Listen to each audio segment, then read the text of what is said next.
Good morning साथीभाइ हो। म आज बिहान 3 बजी उठेर 3:30मा हिँडेको मङमायाबाट। अहिले 5:30 हुन आँट्यो। जोरबुङलाको यतापट्टि भ्यू पोइन्टमा छु। खासमा टाइगर हिल जान्छु भनेर लिएर आएको।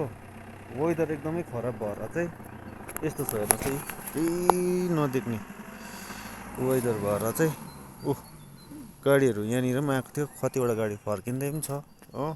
मेरो यहाँनिर छ यही गाडी। दिन चाहिँ यस्तो छ है, यो जोरबुङलाको छेउ हो। यहाँबाट चाहिँ दामी देख्थ्यो कञ्चनजङ्घा। पहिला दार्जिलिङमा गाडी चलाउँदाखेरि बहुतपल्ट आएर यहाँबाट देखाएको कि यो गेस्टहरू हेर्नु। अरू गाडीहरू पनि छ पुरा। मेरो गेस्टहरू हो, चिया खाँदैछ यहाँनिर। चिया पनि पाउँछ। हेर्नुहोस् त अरूहरू होइन। दिन एकदम खराब वेदर, त्यही कारणले अब यहाँबाट अब लाने हो घुम मोनास्ट्री र बतासे लुप देखाएर चाहिँ होटेलमा टक्कै छोडिदिने हो। गाडीमा पनि बसिरहेछ मान्छे भित्र।